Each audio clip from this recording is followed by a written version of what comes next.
You know, this is one of those stories that really pushes someone to the absolute brink of human endurance. It's all about a man who had nothing left to rely on but his training, his wits, and, well, his sheer will to live, especially when everything else had completely failed him. This is the story of his escape from Iran. So picture this, the desert at midnight. It's a cruel, unforgiving place. The silence is just absolute, only broken by the wind.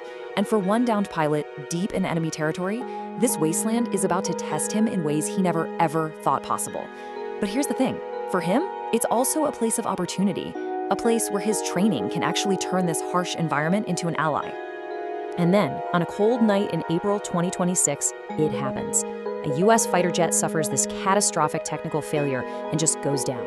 The pilot manages to eject and survives, but man, he is a long, long way from home. He's in the heart of enemy territory, and he knows, without a doubt, that right now he is being hunted.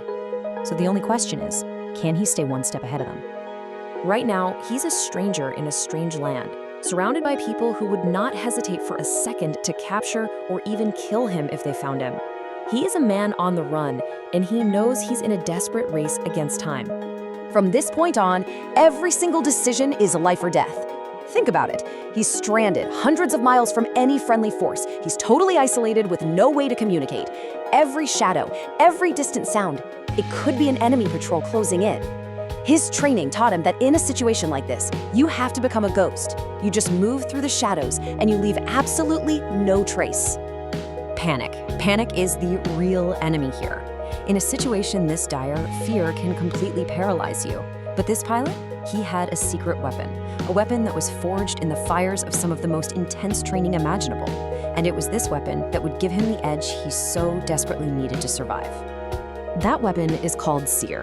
And let me tell you, Sere is not for the faint of heart. It is a grueling, incredibly demanding course that pushes its students to their absolute physical and mental limits. It's designed for this exact scenario, and it was about to be put to the ultimate test. So, what is Sere? It stands for Survival, Evasion, Resistance, and Escape. But honestly, it's so much more than an acronym. It's a mindset. It basically rewires your instincts, teaching you to assess, to adapt, and to overcome in the most hostile environments on Earth. It teaches you to never, ever give up, no matter how hopeless the situation might seem. Look, he wasn't some kind of superhero. He was a man who was scared, and he was completely alone. But he was also a man who was absolutely determined to survive. And his training, it just took over, immediately.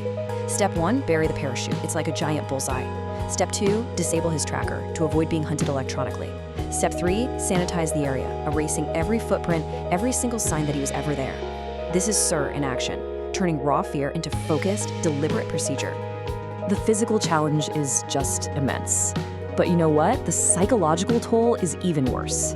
For days, he's not just fighting for his life, he's fighting for his sanity. Moving only by the faint light of the stars, finding cover during the brutal heat of the day, rationing every single drop of water, he's fighting to keep the darkness of total isolation at bay. And you know what? He is winning. The desert is one of those timeless places where days can just blur together into one long struggle. But for the pilot, time was everything. He knew his window for rescue was small, and it was shrinking by the hour. He had to be found soon, or he would not be found at all. This timeline really shows you the grueling wait. For 35 agonizing hours, he'd been shot down, he'd been hunted, and he had been pushed right to the edge. But through all of it, he never lost hope. And then, at the 36-hour mark, that hope was about to be rewarded. A high-stakes rescue mission was finally given the green light. Now, this rescue mission, it was a daring and audacious plan. A plan that was hatched in the secret corridors of power, and it was going to be executed by the absolute best of the best. This was a plan that absolutely had to work. There were no second chances. The rescue team was basically flying straight into the lion's den, deep into hostile airspace, into a country that was already on high alert. They knew that at any moment, they could be detected, engaged, and shot down. The risks were just off the charts. And then, things started to go wrong. The men and women on that rescue team, they weren't just soldiers. They were people with families waiting for them back home, and they were willing to risk everything to save one of their own. And now they were facing this cascade of failures, a critical technical malfunction on one aircraft, and the terrifyingly real risk of a mid-air collision in the pitch dark. So the mission commanders were faced with a decision that, frankly, no one should ever have to make. They had to choose between the lives of their own people and the success of the mission. It was a choice that would no doubt haunt them for the rest of their lives. The call was made to save the pilot and to prevent advanced military technology from falling into enemy hands. 2 U.S. aircraft were intentionally destroyed. This decision wasn't made lightly. It was made with a heavy heart, a deep sense of loss, but with a crystal clear understanding of the stakes. It had to be done. That incredible sacrifice was not in vain. It allowed the mission to continue, and it ultimately saved the pilot's life. But it also taught a really valuable lesson about the true cost of rescue and the incredible power of the human spirit.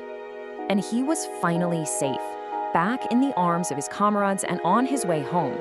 He had been through an ordeal that would have broken most people, but he survived. And he survived because of his training, his discipline, and an absolutely unbreakable will to live. This pilot's story is such a powerful testament to Sere. It just goes to show that with the right training and the right mindset, the impossible can actually become possible. His survival wasn't luck, it was earned. It was proof that this training is a real, tangible shield between life and death. So it kind of leaves us with this thought, right?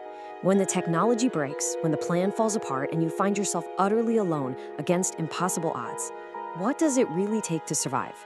This story suggests the answer isn't just about what you carry in your pack, but about the resilience and the knowledge you carry in your mind.